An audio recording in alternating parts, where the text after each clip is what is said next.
Okay guys, so ito, pumasok na kami sa loob. Entrance dito is 20,000 per head. So yan. So sa Philippine money na sa kanya lang siya 44 pesos. So, ganun. Tapos FYI, ang parking is free lang. So ngayon, may mga may mga umaharang uli sa labas regarding sa parking. So pagkakuha niyo ng ticket, ignore them, dire-diretso lang kayo dito. Pwede mag-park dito. So dito na kami nag-park. Okay. Tapos yan. So ikutin na namin yung area. So ito yung dati nilang city nung Din Dynasty pa. Okay, so dito may mga koi.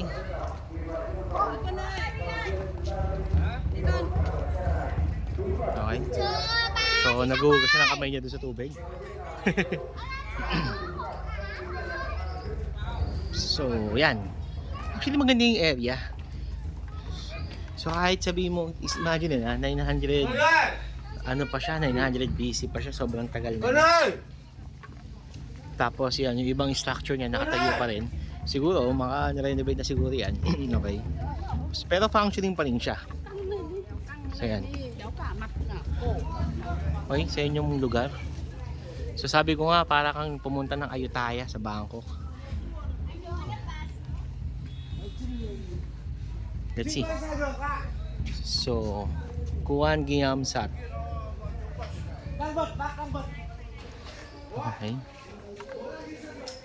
So yan, may mga bilihan din dito at mayroong mga salangkot na may ibang kulay. Okay, pero walang tao. So pasok tayo dito. Bango, buhay ng incense. Okay. Wow.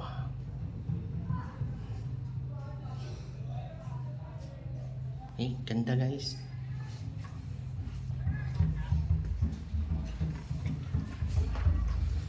So yan, so this is 300 hectares. So maglalakad-lakad lang kami dito sa grid.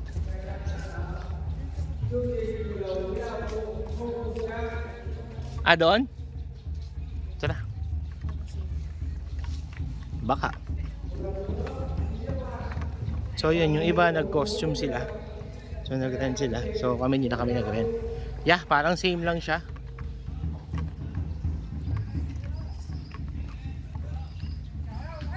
So kung narinig nyo yung mga drum, kasi nga may event nga dito.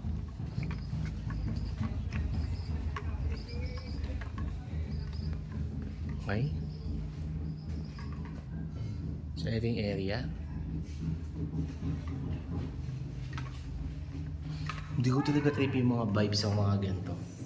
Ang ganda oh. Kasi masyadong solemn. Yan, so alam mo yung parang talagang nasa lumang mundo ka. Ganong vibes. Tapos yung mga puno niya ganyan pa, di ba? Okay. So yan, let's go.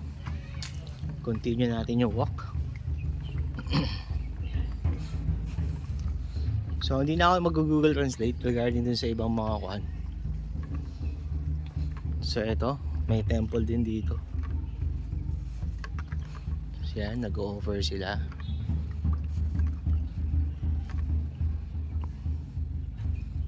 Okay. Tapos guys, yung mga yun. Okay. Yung mga yan. Ito yung parang sinasakyan ng mga maharlika dati. Tapos binubuhat sila. Okay. Yan. Let's see kung ano meron dito. Tingnan ko, sisirain ako.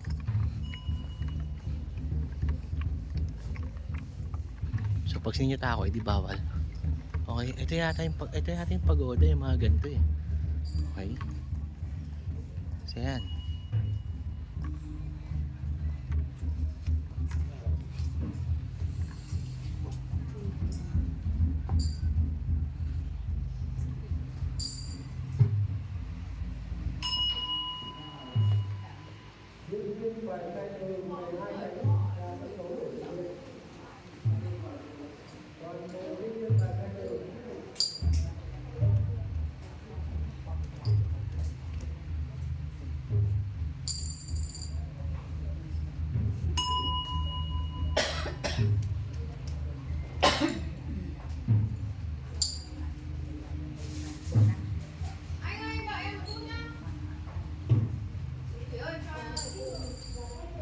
Actually, maganda yung loob.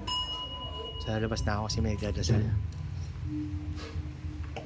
Okay. So, ay hindi sila maipit. So, may nagdadasal. Ayun. So, may ganyan sila ngayon. So, video natin. So, mukhang napaganda yung punta namin dito kasi may event sila.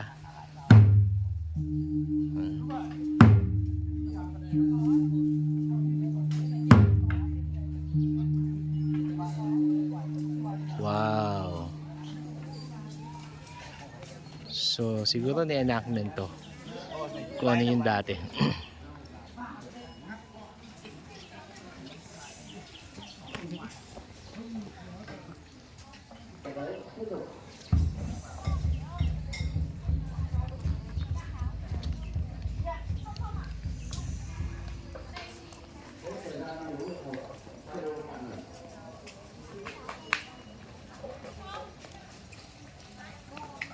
So, ang galing ng punta namin, may event sila.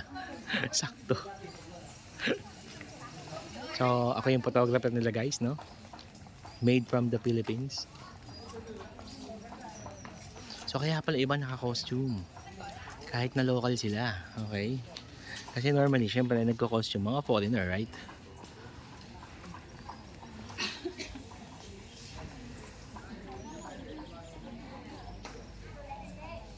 Okay? So, I think tapos na yung event nila. So, let's go.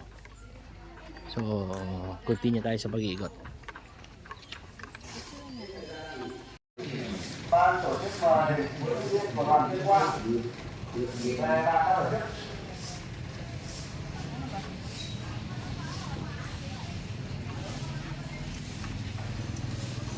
I think Sakoy.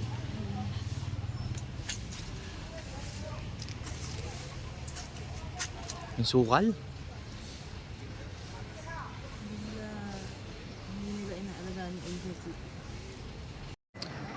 So, papunta kami sa castle ng isang princess. 50 meters away daw siya from the pinuntahan naming entrance. Okay, so dito daw yun. Okay guys, so ito. So, nakatating na kami dun sa isang yung bahay ng princess. Okay. So, tabi niya yung resibo na binayaran niya na 20,000 kasi baka singiling kayo ulit. So, yung iba, nagdadala ng bike dito. Yung iba, nagdadala din ng motor. So, ganyan.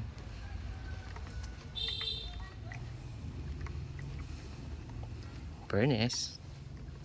Ang ganda. Ito.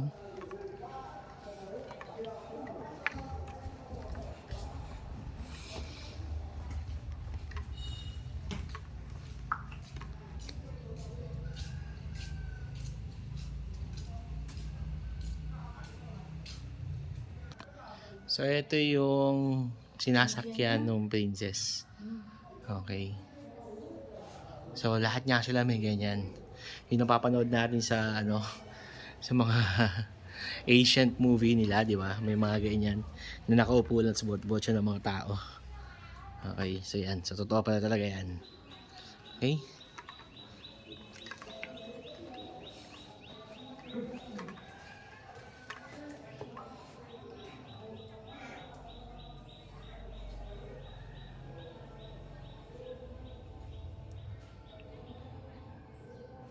Okay guys, so yan. So magsasaka pala tayo dito sa temple. Bakit nag-o-offer, no? Hindi ko rin alam eh. Di ba? So, tinitreat nila yung mga maharlika dati na parang saint, gano'n. Anyway. Okay, so yan. So mag-picture.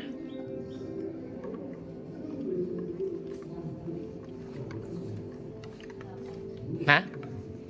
Dito sa harap. Oo. Okay. So, yung continuation kung saan kami nanggaling kanya doon. So, lalabas ka lang papunta dito. Okay. So, yan siya.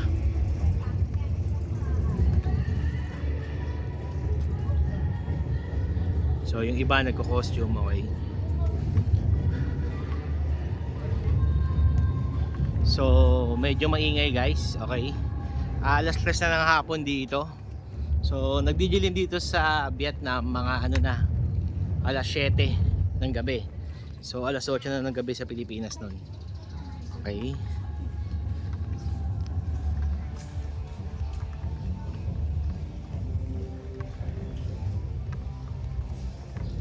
Setting area niya. Oh, si Mother Buddha nandito ulit. Okay. So, si Mother Buddha, okay, ito siya. Okay.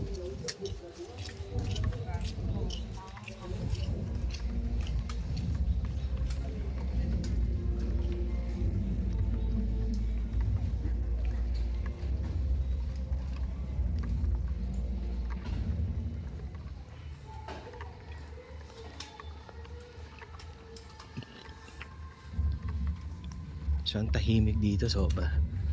Oh, so ito, si Buddha ulit. So, hindi na ako papasok kasi kamamapla ni ate. Okay. Siya.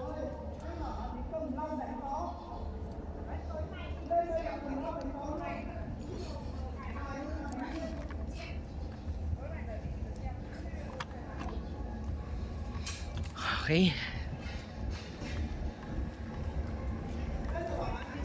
So medyo pagod na kami. As in dahil doon sa dragon kanina. So nasubok talaga.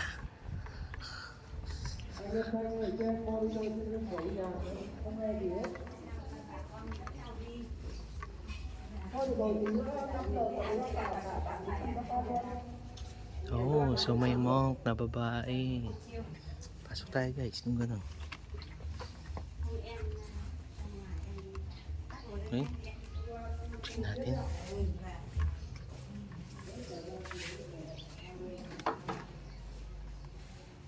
Bango.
So guys, first time to.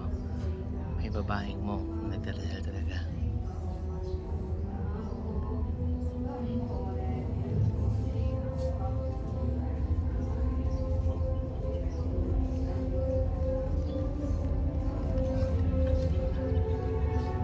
Okay, so yan, first time yan guys.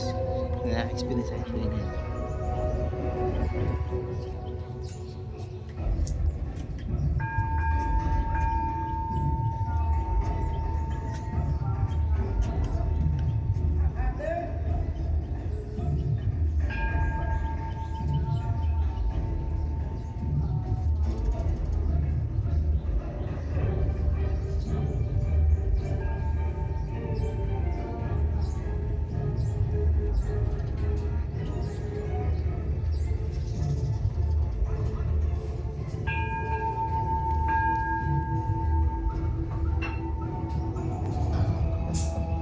Hey guys, pagkagaling namin dun sa pinakadulo, dun sa castle ng princess, okay, dapat pauwi na kami kasi wala silang map.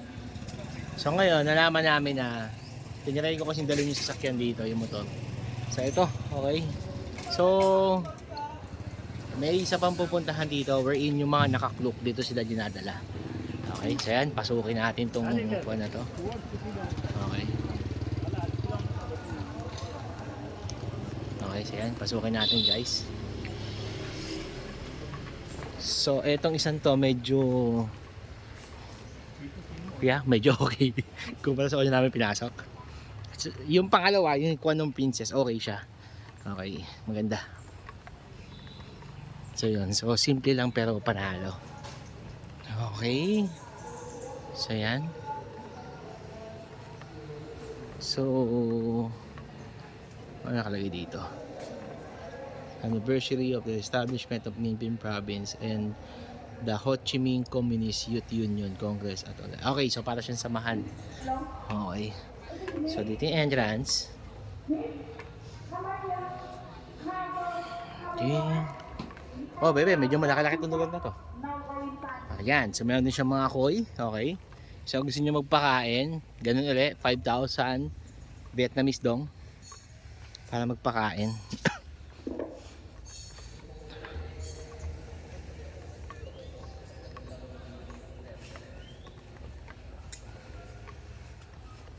So ito, so sinasama to sa tour kapag kumuha kayo ng tour dito. So yun nga, ang entrance fee lang dito is 20,000. So 20,000 dong lang. Tapos yan, makapasok nyo na siya. So malaking area.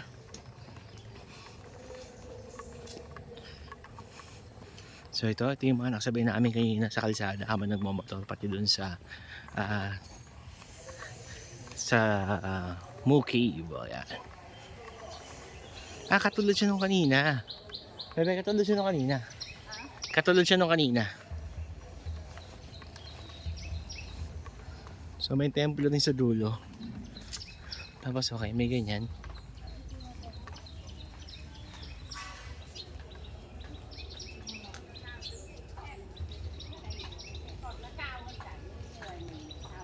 Okay. So yun yung area.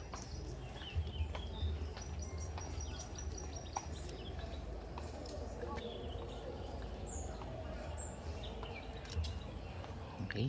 So yung kanina, di ba may nag-parade dito? Wala. Pero yun nga, mas marami doista dito. So, eto yung sinabi ko kanina. Yung uupo yung hari or kung sino yung maharlika pagkatapos. Yan, bubuhatin sila. Okay. So, yan. Okay.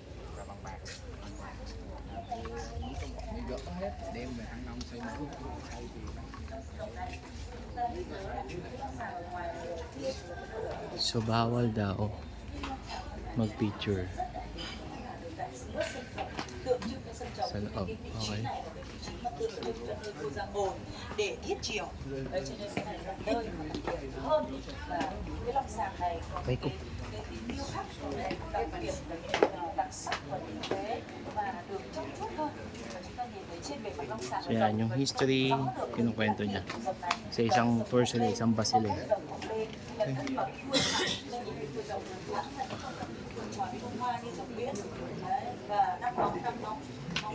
So exit yata to. Pinuntahan ko, doon tayo sa kabila.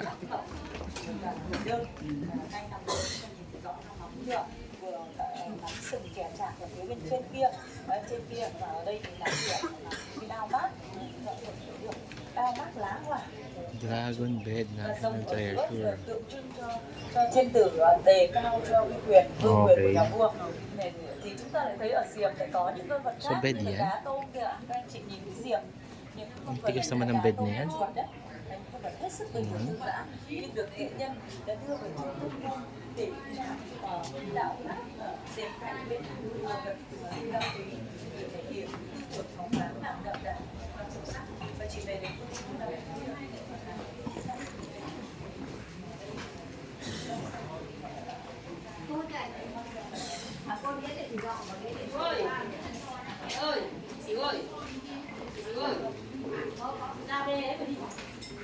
So hindi ko alam kung ano meron dito na sinisilip-silip nila.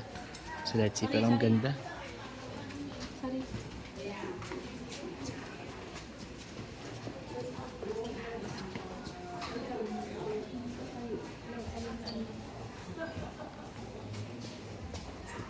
So let's see guys kung ano meron dito sa loob.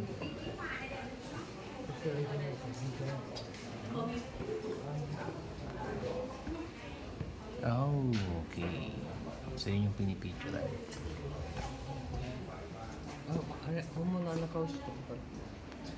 Okay. So siya yung pinipicture nila dito. Maybe siya yung king or emperor. Okay. So yun diba? Hey guys. So yan siya.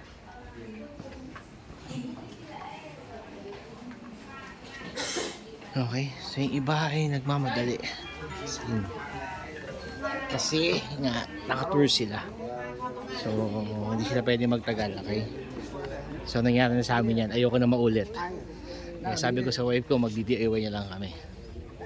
Okay guys, so yun. So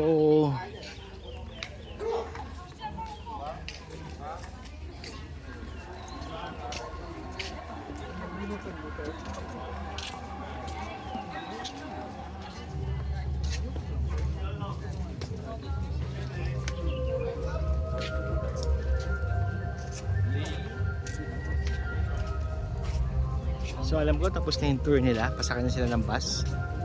So maybe this is the last.